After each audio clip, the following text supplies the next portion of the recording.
Baik, yang ni bahagian yang kedua iaitu mustahil aqli nazari pula. Tadi daruri.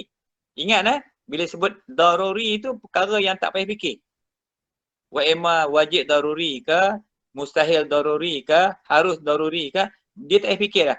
Tetapi bila sebut nazari, kan, mustahil aqli nazari, nazari ni benda yang kena fikir. Macam dengan sifat akal yang Allah jadikan. Akal tu satu sifat yang Allah jadikan untuk memikirkan ilmu-ilmu nazariyah. Ilmu-ilmu yang kena fikir. Dia kena fikir. Tu. Bila kena fikir tu nazari tu. Gitu kat situ. Jadi apa yang ditolak oleh akal setelah difikir, dibahas, dihuraikan dengan dalil yang kukuh, lalu dipahami dan yakini bahawa ianya tidak boleh diterima akal. Maknanya akal ni, bab mustahil ni, dia kena hujah. Dia kena hujah bawa dalil. Contohnya ada orang, ada yang menyayangi kekuasaan Allah. Ada, contohnya, ada orang kata dia boleh bersaing dengan Tuhan, kekuasaan Tuhan. Macam Dajjal contohnya, dia boleh buat hujan. Dia boleh hidupkan orang mati. Akal kata apa? Bohong tu. Kalau jadi pun, sihir lah.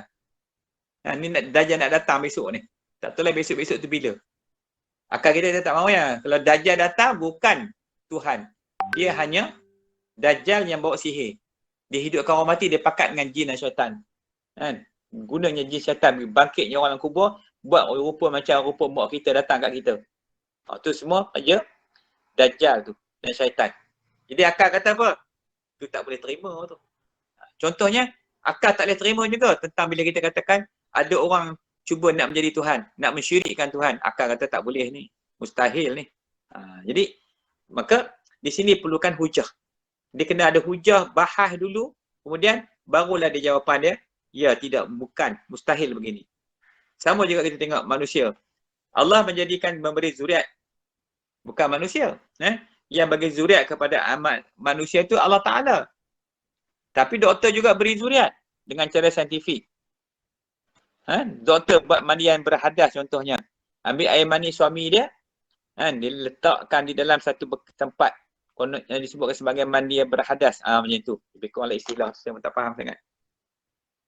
Dan sehingga benih tu membesar di dalam tabung uji contoh. Sebab dalam rahim ibu bukan tak sesuai. Tak dalam tabung uji benih. Doktor juga buat. Tapi hakikatnya siapa yang bagi? Zuriat tu. Allah yang bagi. Ini nak kena bahas bab macam ni. Jadi akal tu tak boleh terima kalau kata manusia yang bagi jadi zuriat tu. Tak boleh terima. Melainkan Allah Subhanahu Wa Taala. Begitu. Itu lebih kurang lah kita nak bincang, nak faham. Jadi bila sebut mustahil aqli nazari, pertama mustahil tu akal tak terima dah. Tapi akal tak terima, akal tak boleh terima mentah gitu je. Akal nak menolak benda tu, kena hujah. Kena bawa dalil dulu, kena bahas dulu. Bawa lah dalil akli, dalil semua kena bincang dulu. Bahas-bahas, betul lah memang tak boleh terima. Gitu. Tu kena bahas. Tapi yang daruri tu tadi, straightforward je. Straightforward. Contohnya macam lautan tu. Tengok lautan tu. Nak fikir apa? Sebelah tu, dekat Cape Town ada, saya pernah pergi kat sana. Lautan tu, pertemuan dua laut. Laut India dengan laut apa kat Mediterranean kat situ. Pertemuan dua laut tu. Air laut. Sebelah colour biru, sebelah colour lain. Nampak sangat jelas sangat nampak. Jadi, siapa yang menjadikan itu? Maka akal tak fikir dah. Benda tu memang macam itu dah. Jadi gitu. Okey, baik insya-Allah.